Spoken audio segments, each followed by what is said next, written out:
نحمده ونصلي ونسلم على رسوله النبي الكريم أما بعد فأعوذ بالله من الشيطان الرجيم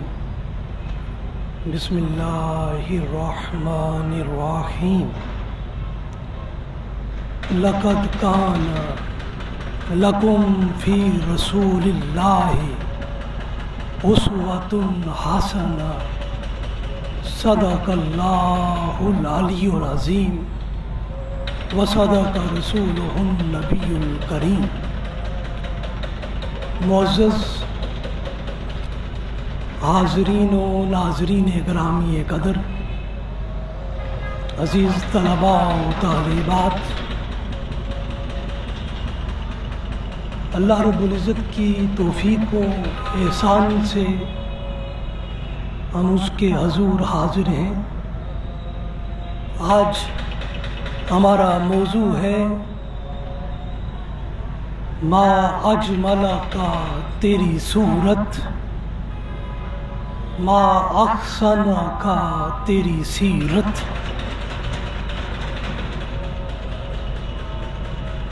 باری تعالیٰ نے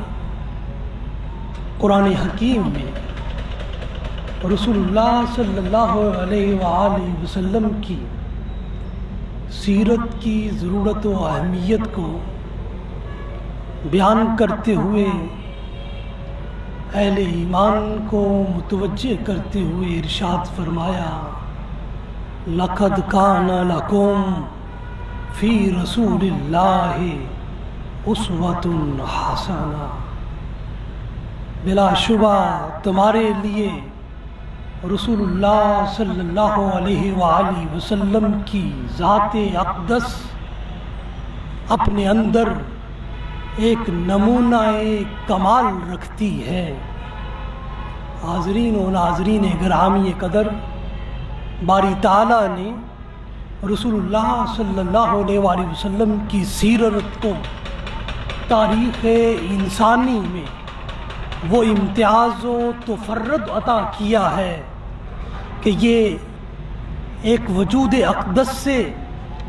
ظاہر ہو کر دنیا انسانیت کے تمام وجودوں کی تاقابل تقلید سیرت اور دنیا کے تمام انسانوں کے لیے بہترین عمل اور دنیا کے جملہ انسانوں کے لیے بے مثل خلق اور کل عالم انس کے لیے قابل فخر شخصیت سازی کا ایک عملی منہج بن گئی ہے۔ حاضرین و ناظرین گرامی قدر، اس سیرت کی پیروی، اس کی اتباع انسانیت کی معراج کو پانا ہے اور اللہ کی قربت اور محبت کو حاصل کرنا ہے اور مقام بندگی میں کمال بندگی کی منزل پر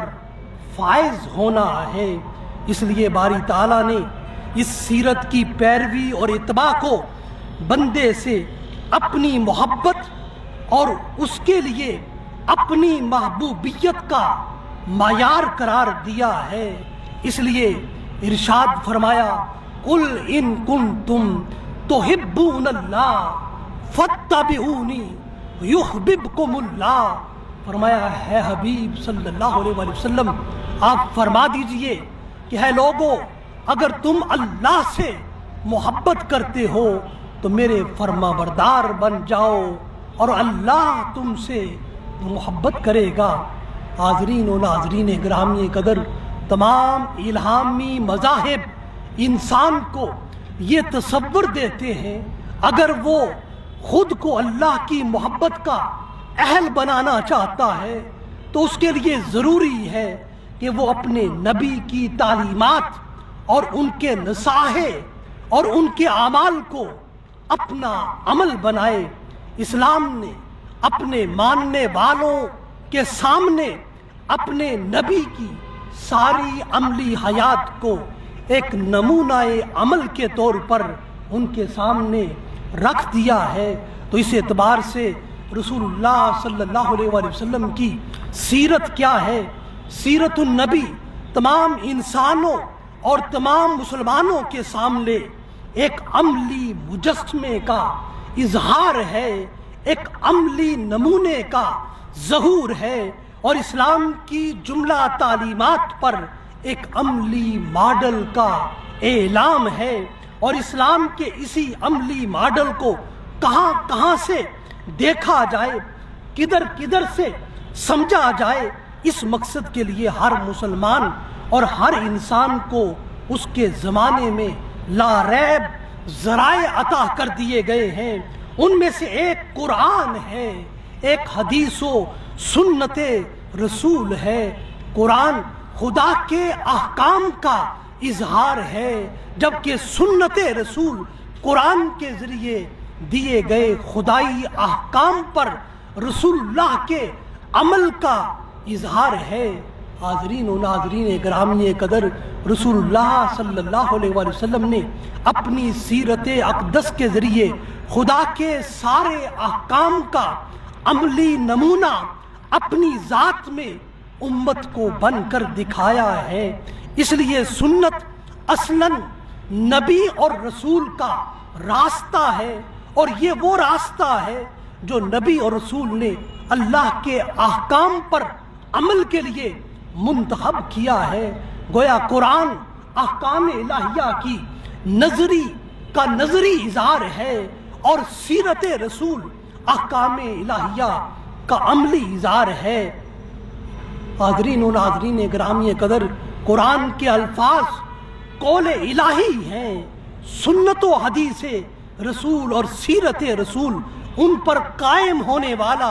عمل رسول ہے۔ جب ہم اپنی زندگی میں انسانی معاشرے پر غور و فکر کرتے ہیں تو ہم دیکھتے ہیں کہ یہ دنیا اختلاف عمل کی اساس پر قائم ہے، اور انسانوں کے باہمی تعاون اور ان کے مختلف پیشوں کی وجہ سے اس دنیا کا نظام چل رہا ہے۔ ہر چھوٹا اور بڑا انسان دوسرے انسان کے لیے معاشرتی ترقی کے لیے اہم ہے۔ جب یہی لوگ کسی مذہب کے ساتھ وابستہ ہو کر اس کے نبی اور رسول کے حلقہ اطاعت میں آتے ہیں تو وہ اپنے عمل کے باعث مختلف معاشرتی پہچان اور شناخت کے حامل ہو جاتے ہیں۔ کوئی ان میں بادشاہ ہے، کوئی ان میں رئیس قوم ہے، کوئی حکام بالا میں سے ہے، کوئی محکوم و مطیع ہے، کوئی فرما بردار رعایا ہے، کوئی معاشرتی امن و امان کو قائم رکھنے والا اور انصاف کے قلم کو جاری کرنے والا قاضی اور جج ہے، کوئی ملکی سرحدوں کی حفاظت کرنے والا فوجی اور سپاہی اور سپہ سالار ہے، کوئی معاشرے میں بسنے والا عام غریب اور مفلس ہے، کوئی دولت مند ہے، کوئی رات بھر عبادت کرنے والا عابد اور زاہد ہے، کوئی تاجر، کوئی سوداگر ہے، کوئی امام و پیشوا ہے، کوئی متعلم اور کوئی معلم ہے، کوئی موکل اور کوئی وکیل ہے، کوئی مریض، کوئی ڈاکٹر ہے۔ غزے کی ساری دنیا کا نظم و نسق مختلف اعمال اور پیشوں اور اصناف کے حامل لوگوں سے چل رہا ہے، اور یہی کل انسانی معاشرہ ہے۔ ان سب لوگوں کو اپنے اپنے شعبہ حیات میں زندگی گزارنے کا ایک عملی نمونہ چاہیے، کوئی عملی مجسمہ، کوئی ماڈل چاہیے۔ اسلام ہر طبقہ انسان کی اس عملی ضرورت کو پورا کرتے ہوئے ان کو کھلے عام دعوت سیرت اور دعوت عمل دیتا ہے۔ لَقَدْ كَانَ لَكُمْ فِي رَسُولِ اللَّهِ أُسْوَةٌ حَسَنَةٌ۔ حاضرین و ناظرین گرامی قدر، اسلام تمام طبقات انسانی کے سامنے اپنے پیغمبر و نبی کی عملی سیرت کو ایک نمونہ عمل، ایک پیکر عمل کے طور پر نہ صرف رکھتا ہے بلکہ اس کی لازمی اور وجوبی اطاعت اور اتباع کا حکم دیتا ہے، اور اس آیا کریمہ کے ذریعے قرآنی دعوت کل عالم انسانیت کو یہ درس حیات دیتی ہے کہ اس رسول و نبی کی زندگی تمام انسانوں کے لیے صراط مستقیم ہے اور سب کی جملہ ضروریات سیرت کی تکمیل کرنے والی ہے۔ اس سیرت رسول میں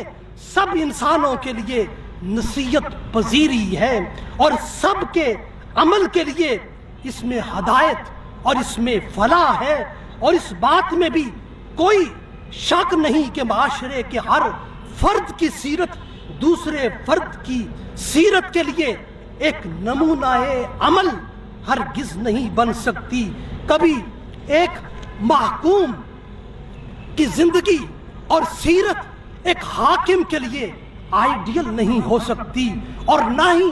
کسی حاکم کی زندگی کسی محکوم کے لیے قابل تقلید ہو سکتی ہے۔ اسی طرح کسی دولت مند کی زندگی کسی غریب کے لیے نمونہ عمل نہیں ہو سکتی، اور کسی غریب کی زندگی کسی امیر کے لیے نمونہ عمل نہیں ہو سکتی۔ اس بنا پر تمام انسانوں کے لیے ان کے مختلف اعمال اور مختلف پیشوں اور مختلف مزاجوں کی بنا پر ضرورت یہ تھی کہ ایک دائمی اور ایک عالمگیر سیرت ہو جو تمام انسانوں کی زندگی سنوارنے کے لیے یکساں نفع بخش ہو، جس کی تقلید و پیروی ہر کوئی کر رہا ہو، جس رسول و نبی کی زندگی اور سیرت ہر انسان کے لیے روشنی کا باعث ہو۔ تو باری تعالیٰ نے ہر دور کے انسان کی اس ضرورت سیرت کی تکمیل کا اعلان اس آیا کریمہ میں یوں کیا، لَقَدْ كَانَ لَكُمْ فِي رَسُولِ اللَّهِ أُسْوَةٌ حَسَنَةٌ۔ حاضرین و ناظرین گرامی قدر، اب یہ آیا کریمہ ہر انسان کی عملی نمونہ سیرت کی ضرورت کو پورا کرنے کے لیے اس کو صیغہ عموم لکم کے ساتھ مخاطب کر رہی ہے کہ جو بھی لباس بشریت میں اور جنس انسان سے تعلق رکھتا ہے، اس کی زندگی کا کوئی بھی شعبہ کیوں نہ ہو، اور اس کے لیے نمونہ عمل رسول اللہ صلی اللہ علیہ وسلم کی سیرت اقدس ہے، اس کے لیے زندگی گزارنے کا طریق عمل رسول اللہ کی سیرت طیبہ ہے۔ اسی طرح حاضرین و ناظرین گرامی قدر، ہم انسانی زندگی میں غور و فکر کرتے ہیں کہ انسان اور عمل دونوں لازم و ملزوم ہے۔ ہر انسان عمل سے ہے اور ہر عمل انسان سے ہے۔ انسان اپنی زندگی میں طرح طرح کے اعمال کرتا ہے، ہر عمل اپنے لیے ایک نمونہ عمل چاہتا ہے۔ ہمارا چلنا پھرنا ہو، ہمارا اٹھنا بیٹھنا ہو، ہمارا کھانا پینا ہو، ہمارا سونا جاگنا ہو، ہمارا رونا ہنسنا ہو، ہمارا لباس پہننا اور اس کو صاف کرنا ہو، ہمارا نہانا دھونا ہو، ہمارا سیکھنا سکھانا ہو، غرضے کہ ہم زندگی میں ہر کسی کے ساتھ احسان کرتے ہیں، ہمارا احسان لینا اور احسان کرنا ہو، ہمارا جان دینا اور جان بچانا ہو، ہمارا مہمان بننا اور میزبان بننا ہو، حتیٰ کہ ہمارا جینا اور مرنا ہو۔ ہمیں اپنی عملی زندگی کے لیے ان سب اعمال کے لیے ایک نمونہ عمل چاہیے۔ ہم اپنی زندگی کے ہر عمل کو اعلیٰ ترین عمل کے قالب میں ڈھالنا چاہتے ہیں۔ ہم چاہتے ہیں ہمارا عمل انسانوں کے لیے نفع رساں اور قابل تقلید ہو، ہمارا عمل عند اللہ بھی مقبول ہو۔ اور اب اس جامع عمل کی ضمانت صرف اور صرف سیرت الرسول میں باقی رہ جاتی ہے۔ اس کامل عمل کی ضامن فقط رسول اللہ صلی اللہ علیہ وسلم کی سیرت اقدس ہے۔ اس لیے قرآن انسانی فطرت سے اٹھی ہوئی اس آواز پر متلاشی عمل انسان کو جواب دیتا ہے، لَقَدْ كَانَ لَكُمْ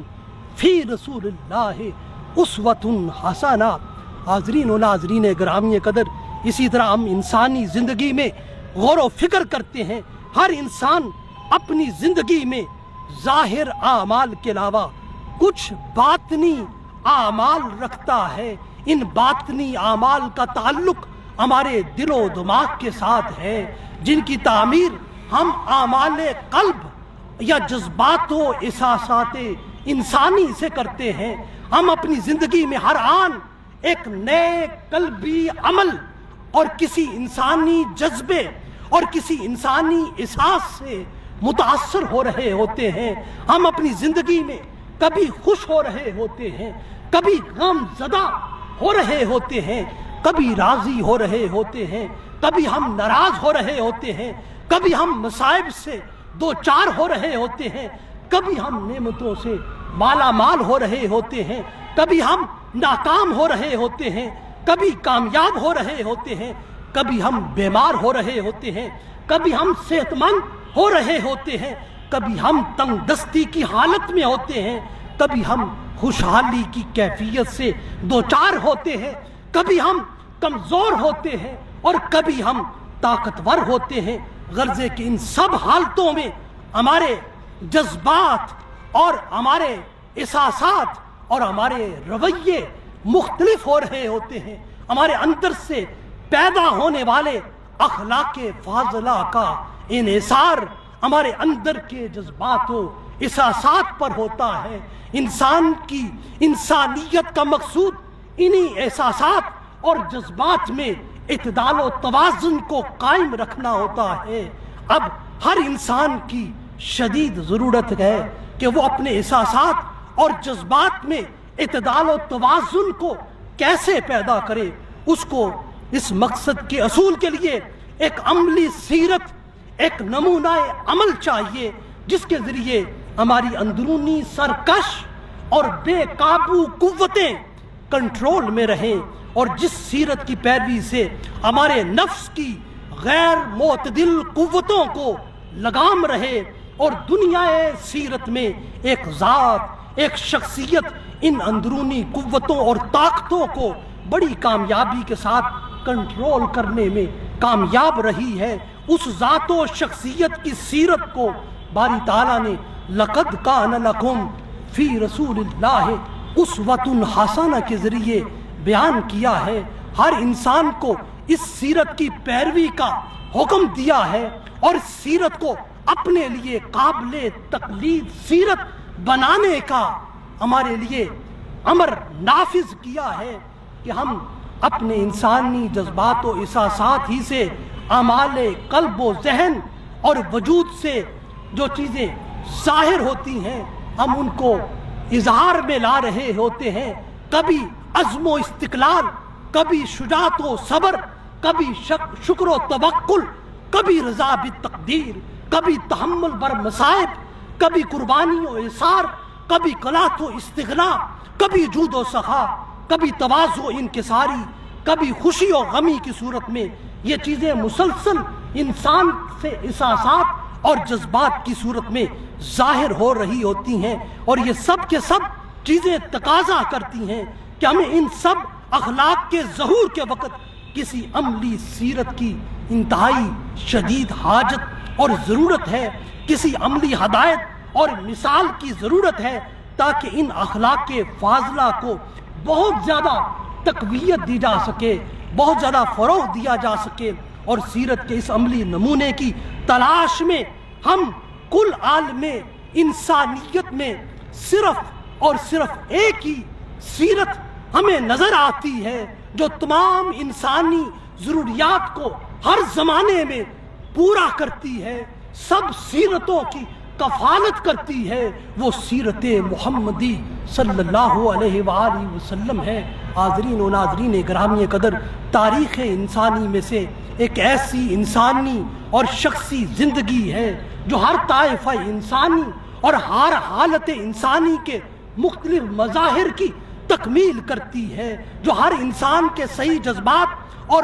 کامل اخلاق کے لیے عملی اور کامل رہنمائی دیتی ہے۔ وہ فقط اور فقط سیرت مصطفی صلی اللہ علیہ وآلہ وسلم ہے۔ آج اگر انسان بہت زیادہ دولت مند ہے تو اس کی سیرت کے لیے عملی نمونہ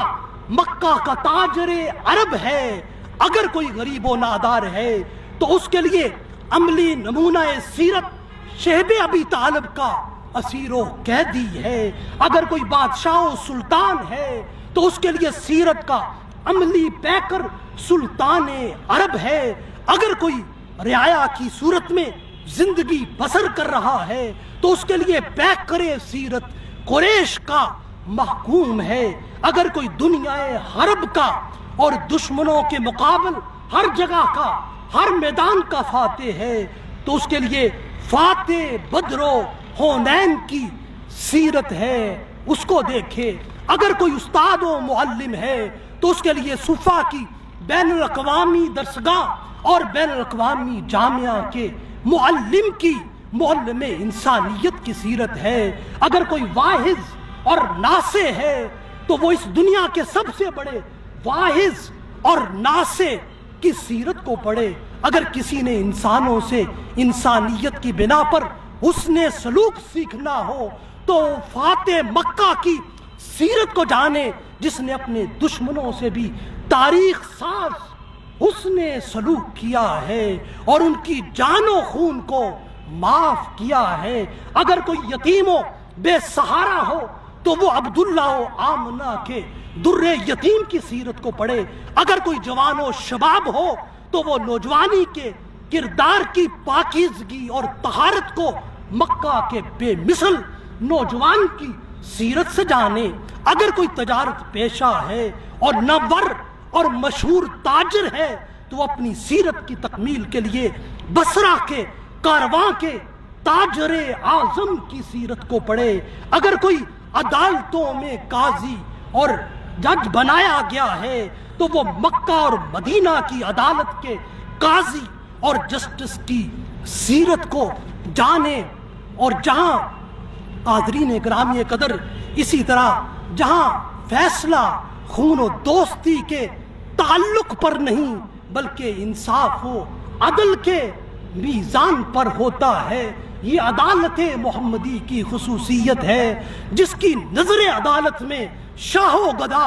امیر و غریب سب برابر ہیں۔ اگر کوئی گھر کا سربراہ اور بیویوں کا شوہر ہے تو وہ خدیجہ و عائشہ رضی اللہ تعالی عنہما کے شوہر نامدار کی سیرت کو پڑھے۔ اگر کوئی باپ ہے تو وہ سیدہ کائنات فاطمہ الزہرا اور حسن و حسین کے نانا کی سیرت کو پڑھے۔ غرضے کہ اس معاشرہ انسانی میں جو انسان جس روپ میں ہے اور جس ذمہ داری میں ہے اور جس کردار کا حامل ہے وہ جس بھی حال میں ہو اس کے لیے نمونہ عمل رسول اللہ صلی اللہ علیہ وسلم کی سیرت اقدس ہے، اس کی اصلاح اور رہنمائی سیرت محمدی سے ہے، اور اس کے ظلمت خانہ حیات میں ہدایت کا چراغ سیرت مصطفی سے ہے، سیرت نبوی سے ہے، اور اس کی زندگی کے جملہ پہلوؤں میں کامل رہنمائی نور سیرت محبوب خدا ہے۔ اور یہ آفاق کی عالمی ابدی کتاب سیرت ہر دور کے انسان کے لیے ہے۔ اس کا ایک ایک ورق سیرت روشن ہی روشن نور علن نور ہے، ہر وقت اور ہر دم اور ہر پل اور ہر لمحہ اس کے لیے رہنما ہے۔ یہی سیرت ہی ہدایت الہیہ کا سب سے بڑا نمونہ ہے اور انسانی فلاح اور نجات کا سب سے بڑا ذریعہ ہے۔ اس لیے اس سیرت کی پیروی، اطاعت اور اتباع ہر ذی شعور انسان پر لازم اور واجب ہے۔ حاضرین و ناظرین گرامی قدر، رسول اللہ صلی اللہ علیہ وسلم کی سیرت اقدس کو باری تعالیٰ نے بڑا جامع بنایا ہے، اور آپ کی سیرت کو تمام انبیاء کی تاریخ سیرت میں بھی بے مثال کامل اور اکمل بنایا ہے۔ ایک غیر مسلم رسول اللہ صلی اللہ علیہ وسلم کی سیرت اقدس کو خراج تحسین پیش کرتے ہوئے کہتا ہے، میں پیغمبر اسلام کو دنیا کا سب سے بڑا کامل انسان سمجھتا ہوں۔ اس سے پوچھا گیا، تمہارا یہ تصور کس بنا پر ہے؟ اس نے کہا، مجھے ان کی زندگی میں بیک وقت اس قدر متضاد اور متنوع اوصاف نظر آتے ہیں جو کسی ایک انسان میں تاریخ نے کبھی بھی یکجا کر کے نہیں دکھائے ہیں۔ وہ اس طرح کہ بادشاہ ایسا ہو کہ پورا ملک اس کی مٹھی میں ہو، اور بے بس ایسا ہو کہ خود کو بھی اپنے قبضے میں نہ جانتا ہو، بلکہ ہر لمحہ ہر لحظہ خود کو خدا کے قبضے میں جانے، ہر لمحہ ہر لحظہ خود کو خدا کے قبضے میں جانے۔ وہ دولت مند ایسا ہو کہ خزانے کے خزانے اونٹوں پر لدے ہوئے اس کے دارالحکومت آ رہے ہوں، اور محتاج ایسا ہو کہ مہینوں اس کے گھر میں چولہا جلتا ہوا دکھائی نہ دے، اور کئی اوقات اس پر فاقے کے گزر جائیں، اور سپہ سالار ایسا ہو کہ مٹھی بھر نوجوان کو لے کر ہزاروں غر کے آہن فوجیوں سے کامیاب لڑائی لڑ جائے، اور صلح پسند ایسا ہو کہ ہزاروں پرجوش جان نثاروں کی موجودگی میں صلح کے کاغذ پر بے چون و چراں دستخط کر دے، اور شجاع و بہادر ایسا ہو کہ ہزاروں دشمنوں کے مقابل تن تنہا کھڑا ہو جائے، اور نرم دل ایسا ہو کبھی اس نے انسانی جان کے خون کا ایک قطرہ بھی از خود نہ بہایا ہو، ہر کسی سے تعلق داری اور خیر خواہی ایسی ہو کہ سب انسانوں کی بھلائی کی اس کو فکر ہو، ہر غریب و مفلس کا اس کو درد ہو، ساری دنیا کو سدھارنے اور سنوارنے کی اس کو سچی لگن ہو، اور دنیا کی ہر چیز سے بے تعلق ایسا ہو کہ خدا کے سوا کسی اور کی یاد اس کو نہ ہو، اور اس کے سوا ہر چیز خدا کے سوا ہر چیز اس کو فراموش ہو، اور ایسا بے ضرر ہو کہ اس نے کبھی بھی اپنی ذات کے لیے کسی بھی برا کہنے والے سے بدلہ نہ لیا ہو، اور انسانیت کا ایسا خیر خواہ ہو کہ اپنے ذاتی دشمنوں کے حق میں کبھی بھی بد دعا نہ کی ہو، بلکہ ہمیشہ خیر و فلاح کی دعا کی ہو، اور ہمیشہ ان کا بھلا چاہا ہو، ان کی خیر چاہی ہو، لیکن خدا کے دشمنوں کو کبھی اس نے معاف نہ کیا ہو۔ اور اسی طرح عین اس وقت جب اس کے سر پر اچانک ایک تیغ زن سپاہی کھڑا ہو تو اس پر قدرت پا کر ایک شب زندہ دار زاہد کی صورت میں اس کو معاف کرتا ہوا نظر آئے، اور عین اس وقت جب اس کو کشور فاتح کا اعزاز حاصل ہو، وہ پیغمبرانہ اخلاق کے ساتھ دشمنوں کے خون سے درگزر کرتا ہوا اور ان کو نوید عفو سناتا ہوا دکھائی دے، اور عین اس وقت جب اس کو شاہ عرب کے لقب سے پکارنا چاہ رہے ہوں تو وہ اس وقت کھجور کی چھال کا تکیہ لگائے ہوئے ایک کھردری چٹائی پر نظر آئے، اور عین اس دن جب سارے عرب کے اطراف و اکناف سے عطیات مال و اسباب کے انبار مسجد نبوی کے سین میں لگے ہوں، اس وقت اس کے گھر میں فاقے کے آثار نظر آ رہے ہوں، اور عین اس زمانے میں جب جنگی قیدی عرب کے رواج کے مطابق مسلمانوں کے گھروں میں غلاموں اور کنیزوں کی صورت میں بٹ رہے ہوں، مگر جگر گوشہ رسول سیدہ کائنات حضرت فاطمہ الزہرا رضی اللہ تعالی عنہا اپنے ہاتھوں کے چھالے اور سینے کے داغ اپنے والد گرامی کو دکھا رہی ہوں، اور جو مسلسل چکی پیسنے اور بار بار مشکیزیں بھرنے سے پڑ گئے ہوں، مگر پھر بھی وہ کسی کنیز کو حاصل نہ کر سکے، اور عین اس وقت جب آدھا عرب اس عظیم ذات کے زیر نگی ہوتا ہے، اس وقت حضرت عمر فاروق حاضر دربار ہوتے ہیں اور ادھر ادھر نظر اٹھا کر کاشانہ نبوت کے دنیاوی ساز و سامان کا جائزہ لیتے ہیں، تو شاہ کونین کی بے نیازی اور دنیا سے بے رغبتی کا عجب نظارہ دیکھتے ہیں کہ آپ کھردری چارپائی پر آرام فرما ہیں، جس میں اقدس پر نشان پڑے ہوئے ہیں، ایک طرف مٹھی بھر جو ہیں اور دوسری طرف ایک کھونٹی میں خشک مشکیزہ لٹک رہا ہے، اور سرورے کونین صلی اللہ علیہ وسلم کے گھر کی یہ کل کائنات دیکھ کر حضرت عمر فاروق بے ساختہ رو پڑتے ہیں۔ سبب پوچھنے پر عرض کرتے ہیں یا رسول اللہ، اس سے بڑھ کر بھی رونے کا کوئی مقام ہوگا؟ ایک طرف کیسر و کسرا اس دنیا میں باغ و بہار کے مزے لوٹ رہے ہیں، جبکہ آپ سرور کونین اور پیغمبر خدا ہو کر اس حالت میں ہیں۔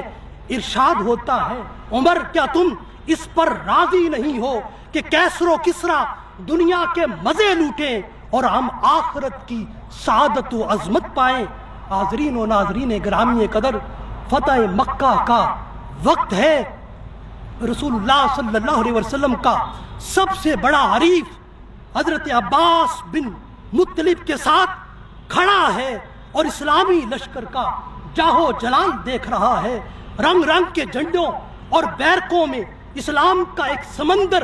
امڈا آیا ہے۔ قبائل عرب کی موجیں جوش مارتی ہوئی آگے بڑھ رہی ہیں۔ ابو سفیان کی آنکھیں اب بھی دھوکہ کھا جاتی ہیں۔ وہ حضرت عباس سے کہتا ہے، عباس تمہارا بھتیجا بڑا بادشاہ بن گیا ہے، جبکہ حضرت عباس کی آنکھیں کچھ اور ہی منظر دیکھ رہی تھیں۔ اس لیے فرمایا ہے، ابو سفیان یہ بادشاہی کا نظارہ نہیں ہے، یہ نبوت کا منظر ہے۔ حاضرین و ناظرین گرامی قدر، المعجم الصغیر والکبیر للطبرانی میں یہ الفاظ آئے ہیں کہ ابو سفیان کہتا ہے عباس میں نے کیسر و کسرا کی بادشاہتیں بھی دیکھی ہیں، لیکن میں نے تمہارے بھتیجے کی بادشاہت کی نظیر دنیا میں کہیں بھی نہیں دیکھی ہے۔ حاضرین گرامی قدر، عدی بن حاتم قبیلہ طے کے رئیس حاتم تائی کے فرزند تھے، مذہباً عیسائی تھے۔ بارگاہ رسالت مآب صلی اللہ علیہ وسلم میں حاضر ہوتے ہیں۔ انہوں نے رسول اللہ صلی اللہ علیہ وسلم کے ساتھ صحابہ اکرام کی عقیدت مندی کے نظارے دیکھے، دوسری طرف ان کی جہادی سرگرمیوں کو دیکھا، تو ان کو یہ فیصلہ کرنے میں دقت ہوئی کہ محمد صلی اللہ علیہ وسلم کیا بادشاہ ہے یا کیا نبی اور رسول ہے۔ وہ اپنی اسی ذہنی کیفیت سے دو چار تھے۔ اچانک کیا دیکھتے ہیں، مدینہ منورہ کی ایک غریب و مسکین اور ایک مختل الذہن عورت رسول اللہ صلی اللہ علیہ وسلم کی خدمت میں حاضر ہوتی ہے اور رسول اللہ صلی اللہ علیہ وسلم سے اپنا کچھ مدعا بیان کرتی ہے۔ آپ صلی اللہ علیہ وسلم اس کی بات سن کر فرماتے ہیں، تم مدینے کی جس گلی میں جانا چاہو میں تمہارے ساتھ چلتا ہوں، تمہاری بات سنتا ہوں، تمہاری حاجت کی تکمیل کرتا ہوں۔ اور یہ فرما کر آپ اٹھ کھڑے ہوئے اور اس کی حاجت پوری کر دی۔ عدی بن حاتم نے جب اس سارے منظر کو دیکھا، ایک طرف ظاہری جاہو جلال ہے اور دوسری طرف عجز و انکساری اور خاکساری کی یہ حد ہے، تو ان کی آنکھوں سے اجابات مرتفع ہو گئے۔ وہ دل میں رسول اللہ کے کردار کی عظمت اور اس کی بلندی کو دیکھ کر اسلام قبول کرنے کا فیصلہ کر لیتے ہیں، اپنے گلے سے صلیب اتار پھینکتے ہیں اور ہمیشہ کے لیے رسول اللہ صلی اللہ علیہ وسلم کی اطاعت و غلامی کو اپنی پہچان بنا لیتے ہیں۔ حاضرین و ناظرین گرامی قدر، رسول اللہ صلی اللہ علیہ وسلم کی سیرت کو باری تعالیٰ نے ہمہ جہت بنایا ہے۔ آپ اپنی زندگی اور اپنی سیرت میں ہر نوع انسان، ہر گروہ انسان، ہر صنف انسانی کے لیے ہدایت کا سامان رکھتے ہیں۔ آپ کی سیرت تمام انسانوں کے لیے قابل تقلید اور قابل افتخار ضابطہ حیات ہے۔ آج کا انسان اپنے اپنے مزاج کے مطابق ایک نمونہ عمل سیرت کا متلاشی ہے۔ انبیاء سابقین کو باری تعالیٰ نے شرف نبوت و رسالت سے معزز اور سر بلند کیا ہے، مگر ان سب کی سیرتیں جزوی خصائص رکھتی ہیں، کلی خصائص کی حامل فقط سیرت مصطفیٰ ہے۔ جب ہم انبیاء علیہ السلام کی سیرتوں کو پیروی کے جذبے کے ساتھ دیکھتے ہیں تو ہمیں سیرت نوح میں کفر کے خلاف غیظ و غضب کا غلبہ نظر آتا ہے، سیرت ابراہیمی میں بت شکنی کا رعب اور دبدبا دکھائی دیتا ہے، سیرت موسوی میں کفر کے خلاف جنگ و جہاد اور شاہانہ نظم و نسق اور اجتماعی دستور و قوانین کی تشکیل سازی نظر آتی ہے، سیرت عیسوی میں خاکساری، عفو و درگزر، تواضع و قناعت کے اوصاف دکھائی دیتے ہیں۔ سیرت سلیمانی میں شاہانہ ٹھاٹ باٹ اور جاہ و جلال اور تمکنت و رعب نظر آتا ہے۔ سیرت ایوبی میں صبر و شکر کے اخلاق نمایاں ہوتے ہیں۔ سیرت یونس میں ندامت اور انابت اور اعتراف و عجز کے اخلاق دکھائی دیتے ہیں۔ سیرت یوسفی میں حق کی خاطر قید و بند کی صعوبتیں برداشت کرنے کا جذبہ محسوس ہوتا ہے، اور قید و بند کے باوجود فرض تبلیغ کی ادائیگی ہر صورت میں نظر آتی ہے۔ سیرت داؤدی میں خشیت و بقا، حمد و ستائش اور دعا و زاری کے آثار نمایاں ہوتے ہیں، اور سیرت یعقوبی میں اللہ سے ہر لمحہ امید اور اس کی ذات کامل پر توکل نظر آتا ہے۔ ان ساری جدا جدا صفات سیرت کو باری تعالیٰ نے جس ذات کے اندر جمع کر دیا ہے، اس ذات کو ذات محمد صلی اللہ علیہ وآلہ وسلم کہتے ہیں۔ اس لیے باری تعالیٰ نے اپنے بندوں کو خطاب کیا، لقد کان لکم فی رسول اللہ اسوۃ حسنہ۔ اس سیرت میں خلق آدم بھی ہے، اس میں معرفت شیش بھی ہے، اس میں شجاعت نوح بھی ہے، اس میں رفاقت و دوستی ابراہیم بھی ہے، اس میں زبان اسماعیل کا صدق بھی ہے، اس میں اسحاق کی رضا بھی ہے، اس میں صالح کی فساد بھی ہے، اس میں لوط کی حکمت بھی ہے، اس میں موسیٰ کی سختی بھی ہے، اس میں ایوب کا صبر بھی ہے، اس میں یونس کی اطاعت بھی ہے، اس میں یوشع کا جہاد بھی ہے، اس میں داؤد کی لہن اور آواز بھی ہے، اس میں دانیال کی محبت بھی ہے، اور اس میں الیاس کا وقار بھی ہے، اور اس میں یحییٰ کی پاک دامنی بھی ہے، اور اس میں عیسیٰ کا زہد بھی ہے۔ غرضے کہ یہ سیرت تمام انبیاء و رسل کی سیرت کی جامع سیرت ہے، اکمل سیرت ہے، اکمل سیرت ہے۔ حاضرین و گرامی قدر، اب میں خلاصہ کلام کی طرف بڑھتے ہوئے عرض کروں گا، ہمارا یہ موضوع ما اجمل کا تیری صورت، ما احسن کا تیری سیرت، ما اکمل کا تیری عظمت، تیری ذات میں گم ہے خدائی۔ یہ اس شعر کے ذریعے اپنے معنی کی تفہیم کامل رکھتا ہے۔ یہ عجب سیرت مصطفیٰ کا فیضان تھا کہ جان نثاران مصطفیٰ اپنی جان اور اپنے مال کی قربانی کے لیے ہر لحظہ ہر پل تیار رہتے تھے۔ کسی مشکل کو مشکل نہ سمجھتے تھے، کسی مصیبت کو مصیبت نہ سمجھتے تھے، ہر آفت میں بلند ہمت ہو جاتے تھے، ہر پریشانی کو آسانی بنا دیتے تھے، ہر تکلیف کو راحت سمجھ لیتے تھے، ہر ٹارگٹ کو حاصل کرنا اپنی زندگی کا مقصد بنا لیتے تھے، کبھی بھی اپنی ذمہ داری سے غافل نہیں رہتے تھے، بلکہ ہر لحظہ اپنے مقصد حیات میں شامل اور شاغل رہتے تھے، کسی سے ڈرتے نہیں تھے بلکہ آگے بڑھ کر اسلام کی خاطر لڑتے تھے، بزدل نہ تھے، اشجاع القلب تھے، کسی سے سہمتے نہیں تھے بلکہ ہر کسی کو اپنے اندر سما لیتے تھے۔ عجب ان پر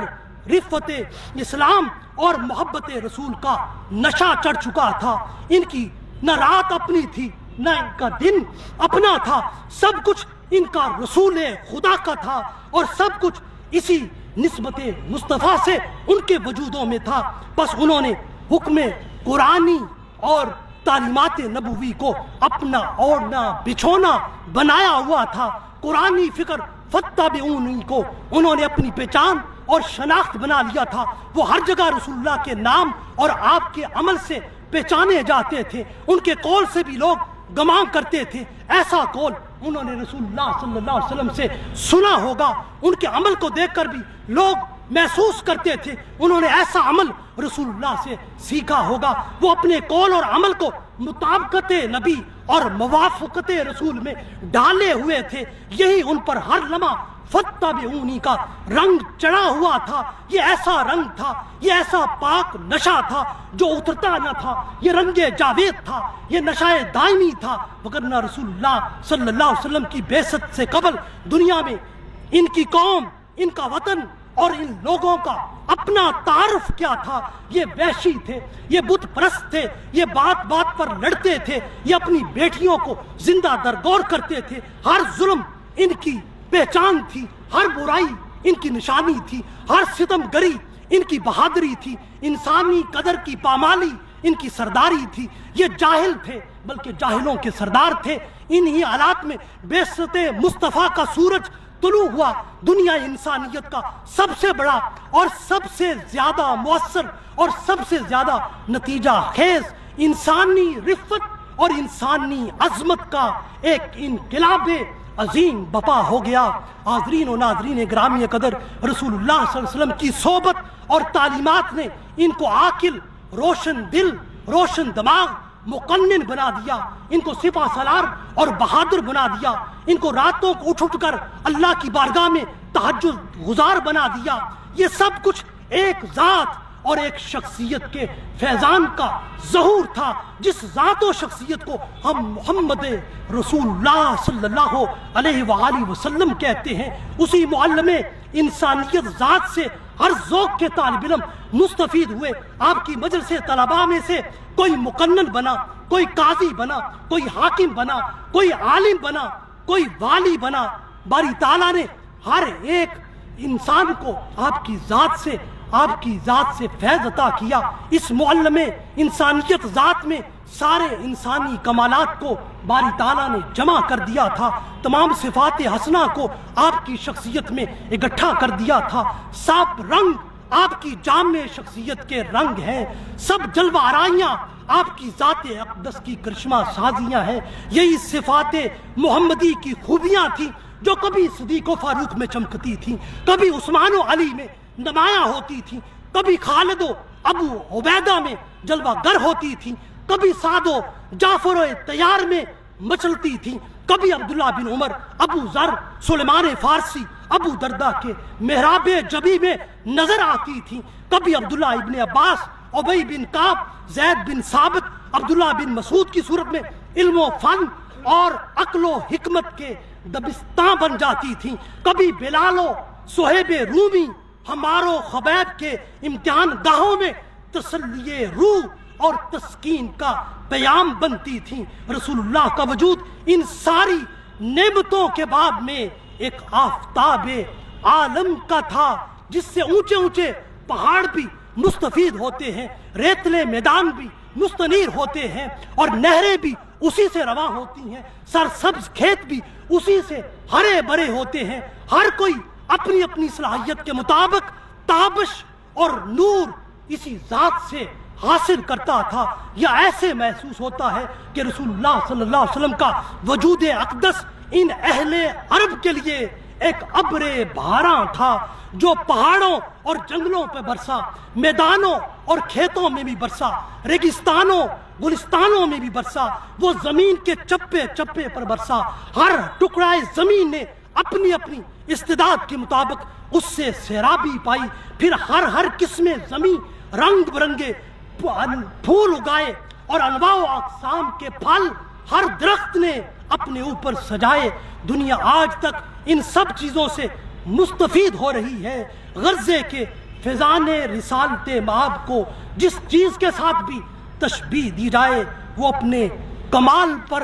دکھائی دیتا ہے۔ اس بارگاہ رسالت مآب کے تربیت یافتہ اور صحبت یافتہ افراد میں کچھ چیزیں مشترک تھیں۔ ان میں ایک ایسی بےتاب روح محمد تھی جس میں بڑی تڑپ تھی۔ وہی بےتاب روح کی تڑپ ان میں ایک شاہ میں بھی تھی، ان میں ایک عام فرد میں بھی تھی، امیر میں بھی تھی، غریب و نادار میں بھی تھی، حاکم میں بھی تھی، محکوم میں بھی تھی، قاضی میں بھی تھی، گواہ میں بھی تھی، افسر میں بھی تھی، سپاہی میں بھی تھی، استاد و معلم میں بھی تھی، شاگرد و تلمیذ میں بھی تھی، ایک کاروباری اور تاجر میں تھی، ایک غازی میں بھی تھی، ایک شہید میں بھی تھی، اور ان کی عظمت کردار کی ساری تابانیاں اس بے تاب روح کی وجہ سے تھیں، اور ان کے اخلاق میں سب برتریاں، سب فضیلتیں روح محمد کی جلوہ گری تھیں۔ ان کے اعمال میں سب بلندیاں اس روح مقدسہ کی تھیں، ان کے اطوار میں سب خیر خائیاں اس روح بالا کی تھیں۔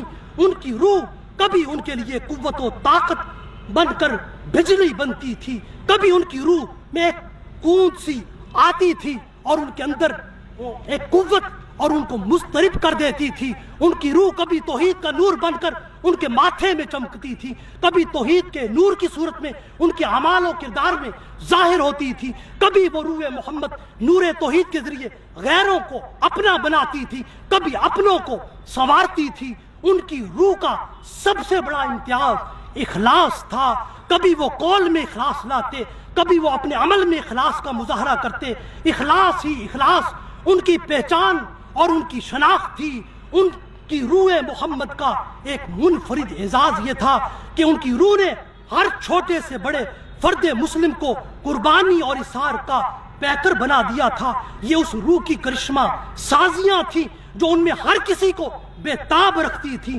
جو شمع ہدایت ان کے دلوں میں جل رہی تھی اس کو ہر جگہ اور ہر دل میں روشن کیا جائے، اس لیے ہر محروم ہدایت شخص کو وہ نوازنے کے لیے اور اس کو اپنا بنانے کے لیے بے تاب رہتے تھے۔ اور حاضرین گرامی قدر، ان کی روح کے اسی وصف ہدایت کے فروغ اور ابلاغ نے ان کے اندر رہنمائی کا ایک بے پناہ جذبہ پیدا کر دیا تھا۔ اسی رہنمائی کو عام کرنے کی تڑپ نے ان کو دنیا کا رہنما اور دنیا کا راہبر بنا دیا تھا۔ اسی جذبہ ہدایت اور رہنمائی نے ان کے ہر کام کو خدا کی رضا طلبی کا باعث بنا دیا تھا۔ وہ جو بھی ہوں، جہاں بھی ہوں اور جو کچھ بھی کر رہے ہوں، ہر چیز میں ان کا مقصود خدا کی رضا جوئی اور اللہ کے نام کی سربلندی اور اونچائی تھی۔ ہر کام میں ان کا مقصود خلق خدا کی ہمدردی اور ترقی تھی۔ اسی وصف نے ان کو رضی اللہ عنہم ورضوا عنہ کا اعزاز افتخار بخشا تھا۔ وہ آج بھی نسل انسانی کے ہر فرد کو اپنی روح بہتاب کے ذریعے یہی پیغام دیتے ہیں، اگر اس دنیا میں اپنی ذات و سیرت کو بنانا ہے اور اس دنیا کی شاہکار سیرت کو اپنانے والے بن جاؤ، اس بے مثل اور بے مثال سیرت کو اپنا عمل بنا لو، اس بے نظیر اور باکمال سیرت کو اپنی پہچان بنا لو اور اس کے قالب میں ڈھل جاؤ اور فتبعونی کو اپنا اوڑھنا، اپنا بچھونا، اس لیے کہ اس سیرت کی پیروی کرنے والے اس دنیا میں دنیا نے دیکھا ہے وہ غلام سے امام ہوئے ہیں، ان کے جو غلام ہو گئے وقت کے امام ہو گئے، اور اسی سیرت نے اس دنیا میں گرنے والوں کو ہمیشہ سنبھالا ہے، ہمیشہ سنبھالا ہے، ہمیشہ سنبھالا ہے۔ اس لیے مظفر وارثی نے اس عظیم سیرت کی عظمت کو خراج تحسین پیش کرتے ہوئے کہا، میں گرا نہیں جو اب تک یہ کمال مصطفیٰ ہے، میں گرا نہیں جو اب تک یہ کمال مصطفیٰ ہے، میری ذات نے نبی سے ہے صدا سنبھلنا سیکھا، میری ذات نے نبی سے ہے صدا سنبھلنا سیکھا، سنبھلنا سیکھا۔